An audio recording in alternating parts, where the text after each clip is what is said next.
Los conflictos en el ámbito laboral en nuestro país se originan más que por conductas que tienen que ver con los trabajadores o con los empleadores, con las instituciones.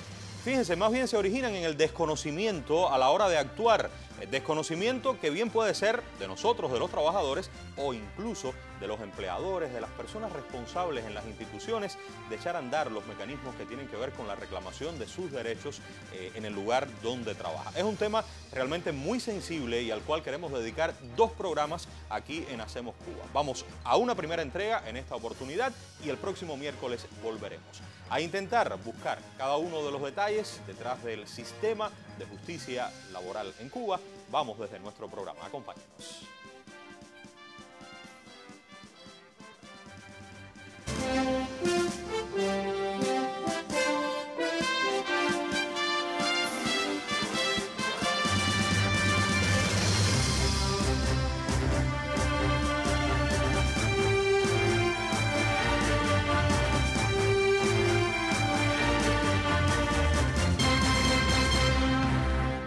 Bueno, ¿quién es nuestro invitado? Vamos a conocerlo. Está por primera vez aquí en el programa. Gustavo Méndez González. Gustavo es licenciado en Derecho por la Universidad Central Marta Abreu de las Villas en 1991, especialista en Derecho Penal, máster en Derecho Laboral y Seguridad Social. Fue abogado del Bufete Colectivo de Trinidad en su provincia, allá en Santi Espíritu, aunque es camagüeyano, pero tiene también su origen en el centro del país. Veamos más de la trayectoria de Méndez González. Desde el año 92 se ha desempeñado tanto como juez, como presidente igualmente de tribunales en Santi Espíritu y aquí en La Habana. Ha sido ponente y organizador de diversos eventos nacionales e internacionales relacionados con la justicia del trabajo y actualmente es el presidente de la Sala de lo Laboral del Tribunal Supremo Popular. Esto desde el año 2018. Doy la bienvenida entonces a nuestro invitado. Qué bien que nos pueda acompañar. Muchas gracias. Gracias por la invitación. Todo un placer. Bueno, vamos a hablar de justicia laboral o justicia en el ámbito del derecho del trabajo.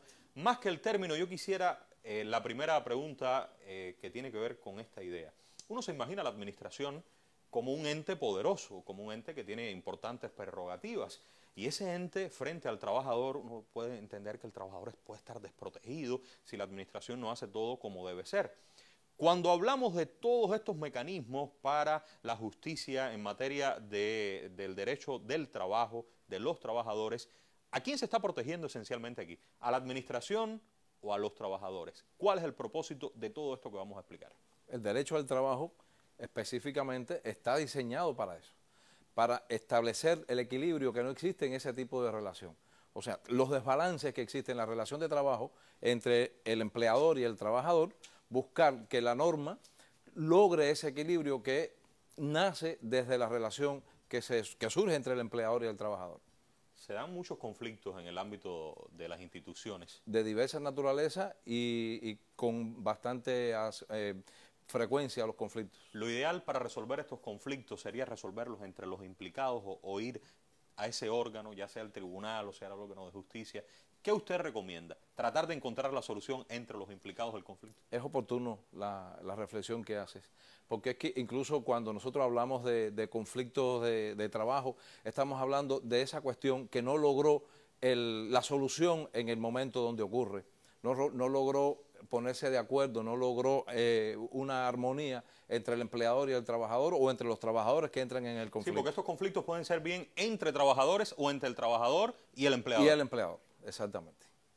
Pero cuando no logran el entendimiento, entonces hay que ir a otro ente para que resuelva la situación. Se externaliza, sale del marco de ese individual en que se suscita entre el trabajador y el empleador. Y por tanto, entonces deben acudir a un órgano, a una autoridad tercera que es imparcial para darle solución a esa cuestión a la que esas dos partes no han podido solucionar. Pero la primera idea que quiero fijar es que lo ideal es que usted resuelva, digamos, entre los trabajadores o entre el empleador y no haya necesidad de esto. No, evidentemente, es lo más necesario, lo más sensato en ese asunto.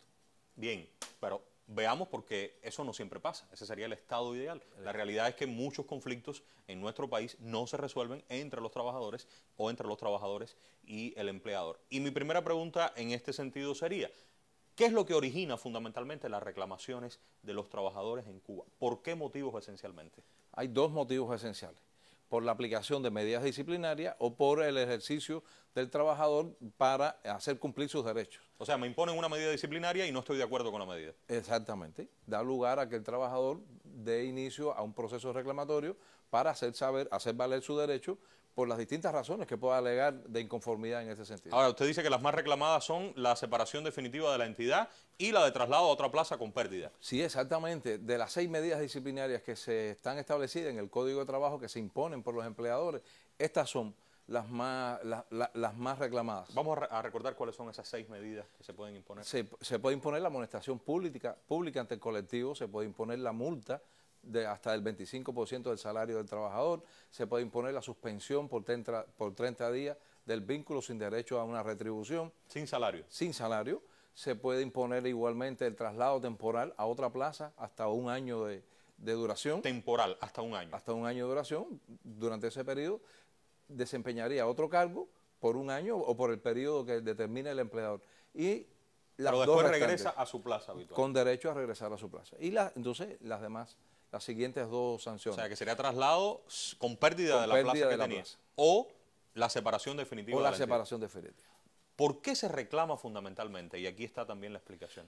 Estas 2 sanciones son las que más impactan en el estatus del trabajador. Tómense en cuenta que la separación definitiva de la entidad, el nombre lo dice, se desvincula de la entidad. Y en el caso del traslado con pérdida o traslado definitivo, como lo conocen también los trabajadores, es una medida que implica que ese cargo que venía desempeñando lo deje de desempeñar y pase a ocupar uno de menor ingreso, de condiciones laborales distintas, inferiores, siempre en ese sentido. ¿Por qué se reclama esto fundamentalmente? ¿Cuáles son los motivos que mueven esta reclamación? Sí, hay muchos motivos que puede estar influenciando, pero esencialmente la inconformidad del trabajador con los hechos que se le han imputado. ¿Qué quiere decir eso?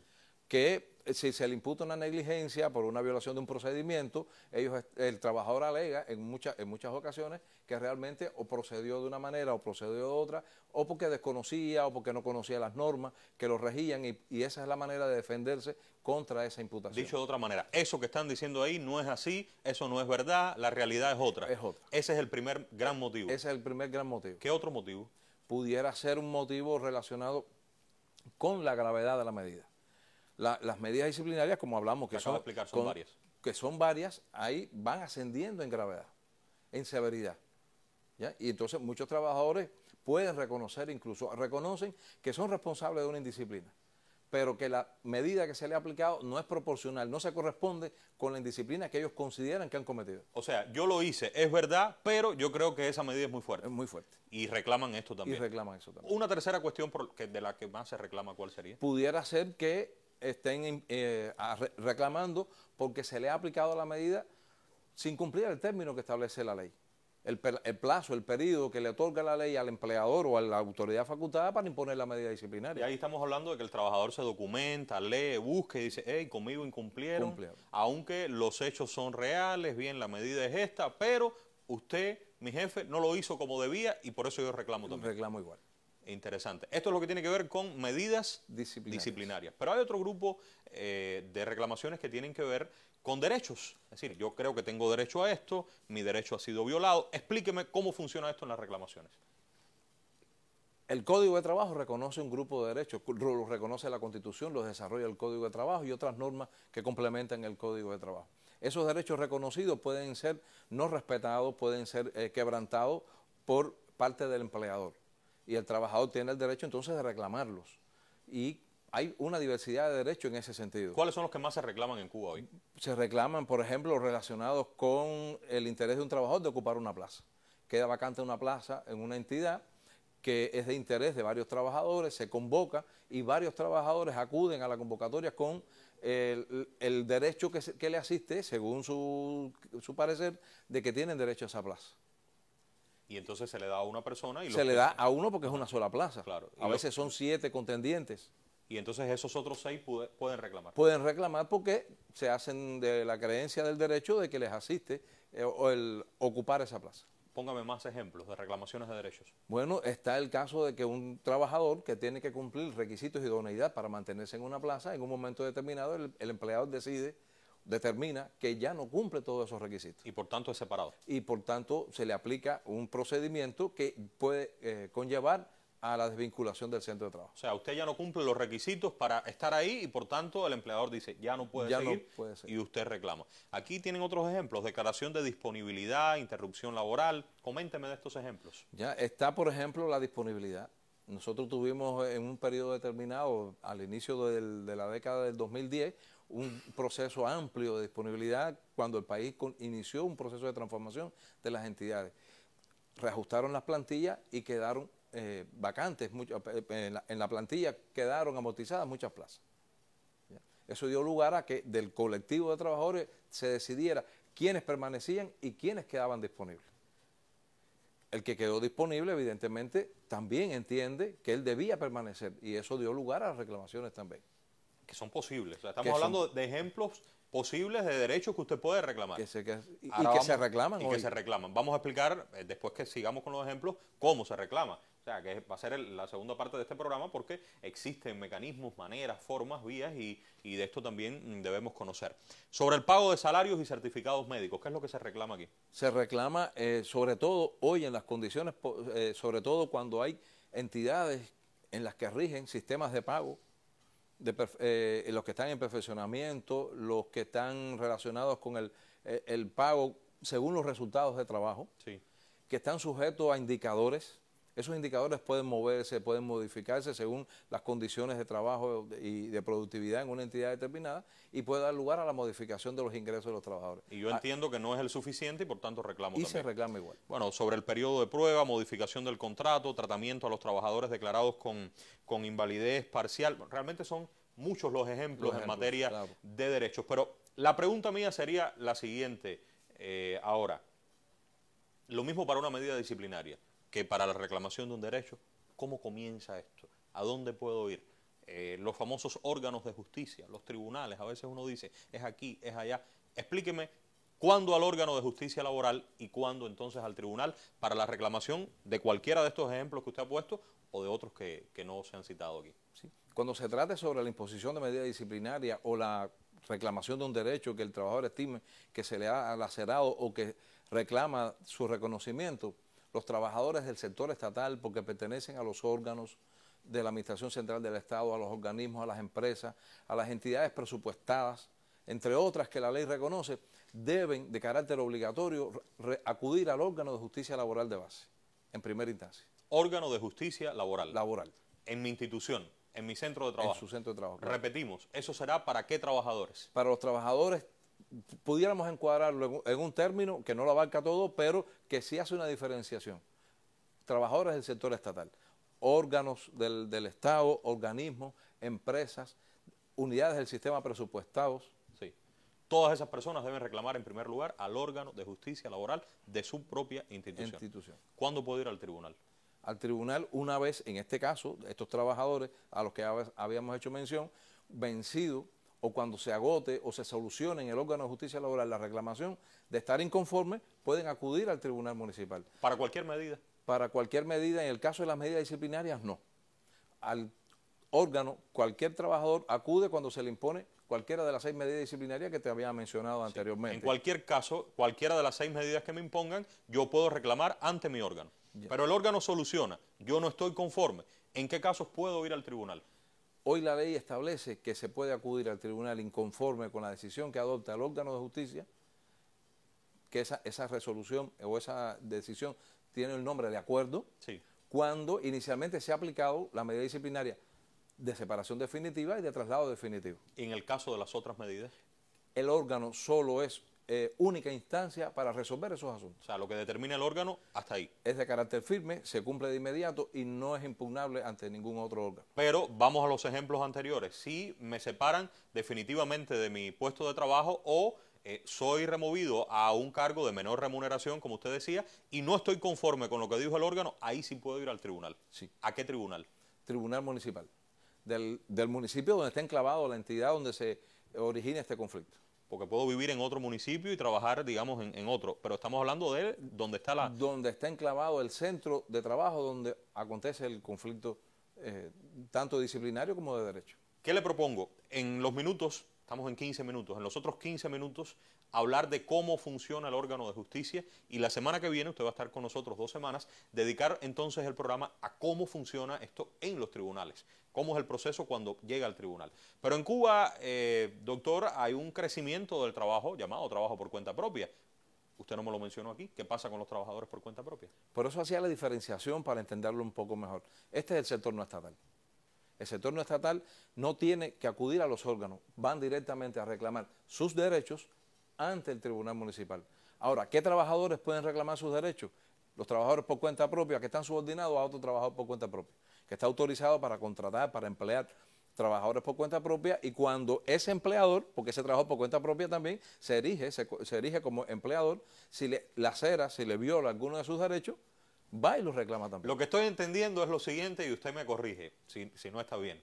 Si yo tengo determinada licencia para ejercer trabajo por cuenta propia, yo la ejerzo directamente, yo no voy a ningún órgano porque mi jefe soy yo mismo, ¿no? Exactamente. Pero si yo tengo contratadas personas, esas personas sí pueden ir al tribunal porque entienden que yo les he lacerado algún derecho porque yo soy su jefe. Es así, ¿no? Exactamente. Perfecto. Hasta ahí entiendo. Pero, ¿cómo debe...? Porque fíjese, las cuestiones que se ventilan en estos conflictos laborales son muy sensibles, y los procesos lo mismo para un órgano de justicia laboral que como para un tribunal. Todos estos temas legales pueden ser complicados para los trabajadores. ¿Qué características debe tener todo esto? Todo esto cuando echa a andar el mecanismo y que la gente sienta la seguridad de voy a reclamar porque puedo obtener un mejor derecho, o la medida, si fue injusta, puede ser cambiada. ¿Cómo debe funcionar esto, profesor? La respuesta guarda una lógica con la primera pregunta que me formulabas. Esa diferencia que hay, esa falta de equilibrio que hay en la relación entre empleadores, que la viene a suplir las normas, tanto sustantivas como procesales, las leyes que rigen el derecho del trabajo. Y por eso entonces, en todos los procesos laborales, para que haya esa posibilidad, puesto en favor del trabajador, con prioridad para el trabajador, entonces hay un grupo de elementos que deben estar presentes. ¿Cuáles son esos elementos? Por ejemplo, la rapidez con la que hay que solucionar el asunto. Todo esto debe ser solucionado lo más rápido posible. Lo más rápido posible. Porque tiene una naturaleza muy trascendente. Si a un trabajador se le separa, poniendo el ejemplo de los procesos disciplinarios, tomemos en cuenta que hay una familia que depende del sustento económico que ese trabajo genera. Y por tanto hay una obligación, hay una necesidad social de que ese asunto se resuelva con prontitud. También que el órgano, aquí usted lo expone, que conoce y soluciona sea el más próximo. Por ejemplo, no debe conocer un órgano de justicia laboral diferente a donde yo trabajo, ¿no? Exactamente. Lo mismo sucede con los órganos judiciales, que aunque hablaremos la semana que viene, pero también está concebido, es válido, este debe ser de lo que estamos reflejándonos en la pantalla, también es válido para los órganos judiciales. De manera que los que intervengan en la solución del conflicto estén más inmediatos al hecho que se está resolviendo. Aquí ustedes pueden ver en pantalla otras características que deben tener la solución de los conflictos laborales. Fíjense, estamos hablando de que predomine el diálogo, no tantos papeles, no tantos escritos, aunque existen, pero más bien el diálogo, el entendimiento. Una vez iniciado el proceso, el órgano es el responsable de su desarrollo y continuidad. O sea, que usted como trabajador no tiene constantemente que estar instando, oiga, ahora toca esto, ahora toca lo otro. No, no, ya el órgano se encarga de la continuidad. El trabajador se puede defender por sí mismo, usted no necesita un abogado, usted tiene los argumentos y como se trata de un proceso sencillo, puede defenderse, aunque si quisiera nombrar abogado. Lo puede hacer. Igual, y se puede hacer representar por sí mismo, como ya estabas explicando, ya habíamos puesto en la pantalla, pero incluso por un representante del sindicato, de su sindicato, o un familiar que él designe para que lo represente. Un familiar que no tiene nada que ver con el centro de trabajo puede ir a... Y puede representarlo igual. El proceso tiene esencialmente un carácter público, o sea que no debe ser en secreto, pero usted dice esencialmente. Esencialmente. ¿Algo sí puede ser en secreto? Sí, no tanto secreto, pero sí a puerta cerrada pudiéramos hablar. ¿Qué? Cuando se trate, por ejemplo, de un asunto que tenga que ver con la dignidad de una persona, que hay que respetarlo, porque hechos que tengan que ver con cuestiones sexuales de otro tipo, que también es un derecho constitucional que tenemos reconocido los ciudadanos, y eso hay que respetarlo en ese sentido. Bien, estas son las características fundamentales que hacen pensar en un proceso que es ágil, que es rápido, que es sencillo. También que los integrantes del órgano de solución del conflicto, que participan en la comparecencia, en las pruebas, acuerdan el fallo y dictan la solución. O sea, que sean las mismas personas las que lleven todo el proceso desde que comienza hasta que termina, ¿no? Creo que son los que van a tener también más elementos para dictar el fallo al final. Exactamente, porque se exige de esta manera que existe una coherencia en las personas que intervienen en cada uno de estos momentos, para que la decisión entonces, cuando se adopte, tenga el reflejo de haber participado en cada uno de los momentos procesales. Vamos al órgano de justicia. La primera pregunta sería, ¿en todas las instituciones, en todos los centros de trabajo, debe existir un órgano de justicia laboral? Debe existir, según la ley, en aquellos centros de trabajo donde haya un grupo un número de trabajadores que supere los 50 trabajadores. Más de 50. Más de 50. ¿Y donde haya menos de 50, dónde se conoce entonces? La ley permite algunas variantes. Una de las variantes puede ser que si hay varios centros de trabajo que no tienen los 50 trabajadores, pero pertenecen a un mismo sector, entre ellos se puede formar un órgano de justicia laboral de base. Si usted está ahora viendo el programa, está siguiendo, nos dice, pero en mi trabajo no hay órgano de justicia laboral, nunca he oído hablar de eso. Mañana puedo llegar al trabajo exigiendo que me digan quiénes son los integrantes y si no está, que se convoque para elegirlos. Si cumple estos requisitos, sí. Siempre hay que ventilarlo por medio del sindicato. La norma, la ley, el código de trabajo, el reglamento asigna unas responsabilidades al sindicato en este sentido y metodológicamente a las direcciones municipales de trabajo. ¿Cómo se eligen a los integrantes del órgano de justicia? En asamblea de trabajadores. Explíqueme cómo funciona. El empleador va a la asamblea y hace saber, este es mi representante. O sea, es una reunión que se convoca para eso. Para eso, exactamente. El sindicato también va y designa a su representante. O sea, el jefe de la entidad lleva a un miembro. Yo propongo a esta persona. Designado, lo designa. El sindicato lleva otra propuesta. Otra propuesta. Tenemos dos. Y hay tres que se eligen en la asamblea a partir de la propuesta de los trabajadores. Lo que deseen los trabajadores. Los trabajadores. O sea, repetimos, uno el jefe de la entidad, otro el sindicato y tres los trabajadores que en eligen los trabajadores en asamblea. Bien, y ahí comienza a funcionar. ¿Cada qué tiempo se cambian estos integrantes?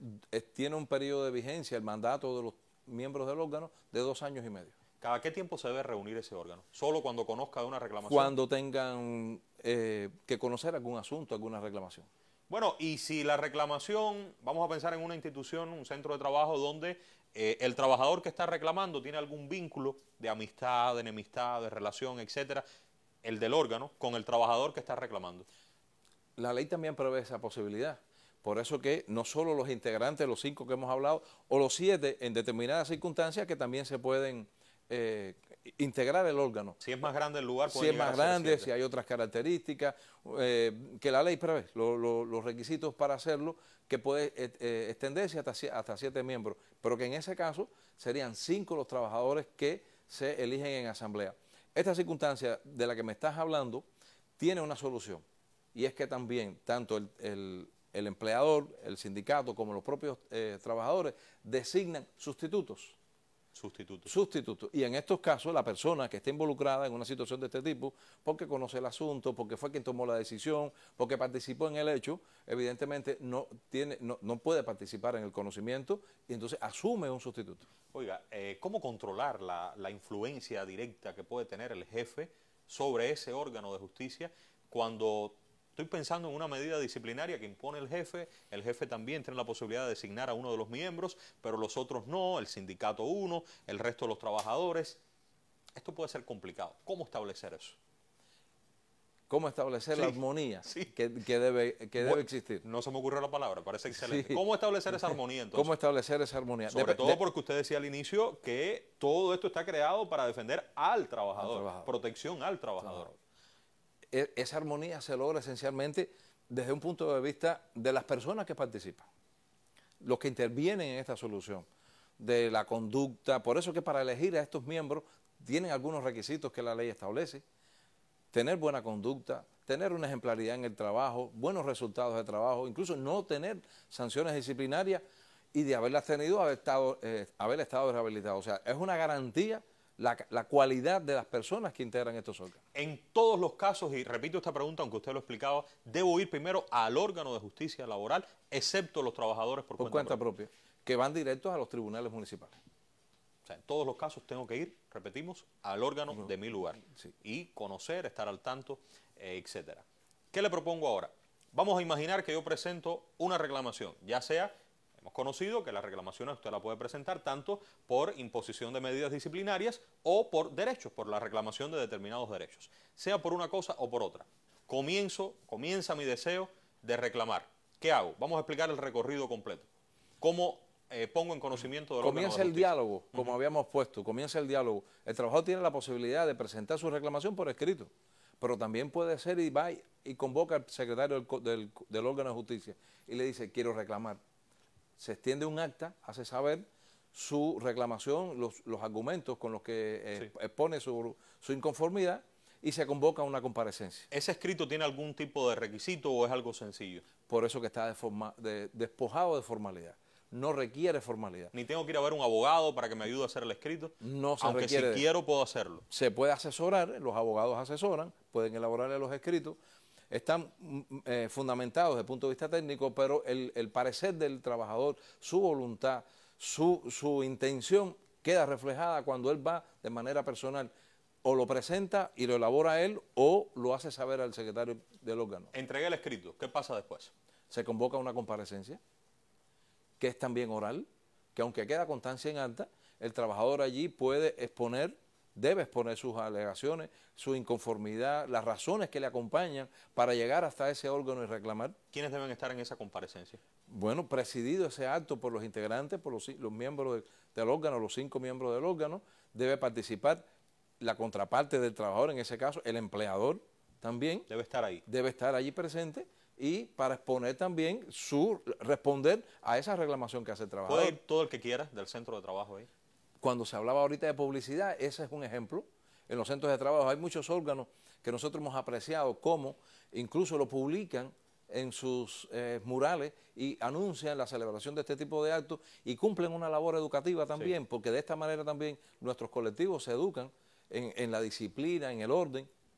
Desde que entrego el escrito hasta que se convoca a esa comparecencia, ¿cuánto tiempo puede transcurrir?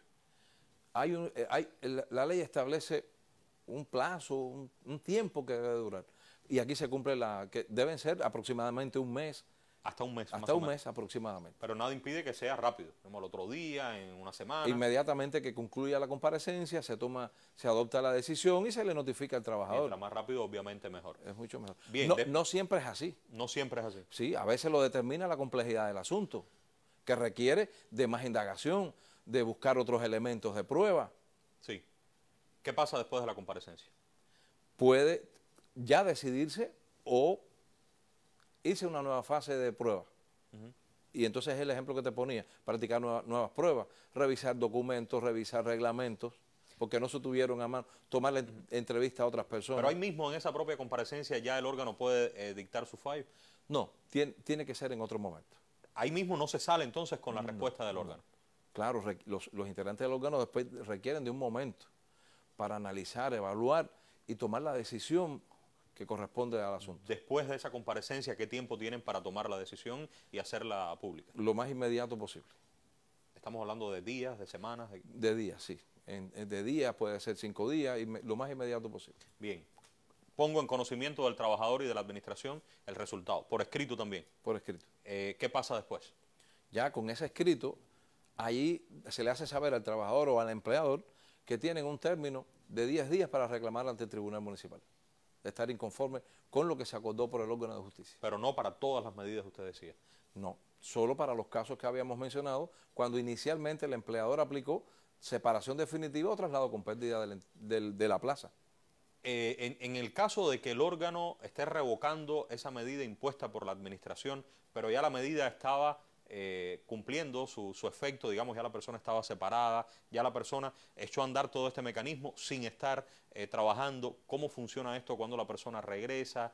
Hay que cumplir entonces con la posibilidad de que la administración vaya al tribunal. Explíqueme Ahí hay una diferencia, cuando se adopta la decisión del órgano, hay una diferencia del impacto, de las consecuencias que tiene esa decisión cuando se reclama una medida disciplinaria o cuando se reclama un derecho. Cuando se reclama una medida disciplinaria, que es lo que me pregunta, inmediatamente que el órgano adopte la decisión, si modifica la inicialmente aplicada, es de inmediato cumplimiento la que adoptó el órgano. Con la decisión del órgano. En el día hábil siguiente, si le notifican la resolución, el acuerdo del órgano, el viernes, ya el lunes tiene que estar restablecido el trabajador conforme a la medida que haya adoptado, si es traslado temporal u otra medida, debe ser restablecido. Independientemente, yo insisto en esto, de que vaya contraria a la decisión del empleador, de la administración. O que el empleador inconforme demande ante el Tribunal Municipal. Muy bien. Aquí se nos queda entonces la idea abierta de qué pasa en el tribunal. O sea, fíjese, estamos hablando de estas dos medidas esencialmente, separación definitiva o que usted pase a una plaza de menor remuneración. Se abre la vía ante el tribunal municipal del lugar donde usted trabaja. A eso vamos a dedicar el programa, si usted está de acuerdo, la próxima semana. Pero a mí me queda la idea, y por eso yo le pedía cerrar con, fíjese, aquí se ha hablado de muchas cosas, de cómo está conformado el órgano, de quiénes lo integran, de qué usted puede reclamar. ¿Dónde yo encuentro todo esto? Porque ha sido mucha información, al menos lo más esencial. Y usted ha traído, le pusimos arsenal, porque sí, es un arsenal, son armas, pero no solo para los trabajadores, también para los empleadores. Básicamente, si estoy inconforme con los hechos que me está diciendo el empleador, los hechos imputados, ¿dónde puedo encontrar lo que regula este particular? Un trabajador, para defenderse en estas circunstancias, debe acudir al artículo 162 del reglamento del Código de Trabajo, porque ahí es donde se regula todos los elementos que debe contener la medida disciplinaria, que es contra lo que él se va a defender. Todo lo que tiene que ver con los hechos. Lo encuentro en el reglamento del Código de Trabajo. Bien. Si estoy en desacuerdo con la severidad de la medida disciplinaria, muy fuerte la medida, ¿a dónde voy a buscar para defenderlo? Para argumentarlo en el artículo 149 del Código de Trabajo, que allí se determinan las reglas que se deben tomar en cuenta para decidir qué medida es la que se impone, tomando en cuenta la trayectoria del trabajador, la gravedad de los hechos, la trascendencia, las consecuencias que tiene para el colectivo ese hecho que se le está imputando. Aquí usted, se nos acaba el tiempo, pero vaya anotando, creo que aquí está la clave fundamental. Si la medida estuvo fuera de término, ¿dónde se establecen los términos? ¿Dónde puedo saber que estuvo en término mi medida? En el artículo 152 del Código de Trabajo, ahí está reflejado a partir de qué tiempo, de qué momento se computa estos 30 días que da la ley al empleador para sancionar, ahí está reflejado. Artículo 152. Bueno, y si yo tengo dudas, este jefe pudo haberme impuesto esta medida, ¿quién puede con esta y quién no puede con esta otra? ¿Dónde está establecido? Ya, el propio artículo 152 a que hacíamos mención le otorga esta facultad al jefe de la entidad, pero a su vez también le dice, puedes delegar esta facultad en otros directivos. ¿Dónde se refleja eso? En el reglamento disciplinario interno que está vigente en la entidad. No, porque es que hay empresas que están, digamos, en Santi Espíritu, su provincia, pero el jefe de la entidad está en La Habana. En La Habana, ¿cierto? Y entonces ese jefe no tiene cercanía ninguna con la realidad de los hechos. Pero ese jefe de La Habana tuvo que haber delegado esa facultad en el jefe de la provincia. Si no la delegó, entonces entendemos que es ilegal. Es ilegal. Perfecto. Vamos a buscar otros ejemplos y con esto termino. Del arsenal, de lo que usted necesita para defenderse y también el empleador, cómo no, para poder guiarse de la mejor manera. Bueno, cuando yo creo que tengo más derecho a ocupar esa plaza, ¿dónde encuentro la manera de proceder en este sentido? En el artículo 1 del reglamento del Código de Trabajo, ahí está establecido el procedimiento de cómo debe procederse para cubrir una plaza. Y en el convenio colectivo, porque cuando hay una plaza que está vacante, que se va a convocar para cubrirla, hay que ponerla en publicidad. Y ahí en el convenio colectivo se rige el periodo por el que va a estar publicada la convocatoria. Ahí vamos a terminar porque el tiempo se agota. Fíjense, hay muchos otros ejemplos. Usted mencionó el convenio colectivo y mencionó también el reglamento disciplinario. Pero nos queda hablar de los tribunales. Con todas esas ideas comenzaremos la próxima semana. Aunque por ahora es todo. Muy pronto regresaremos.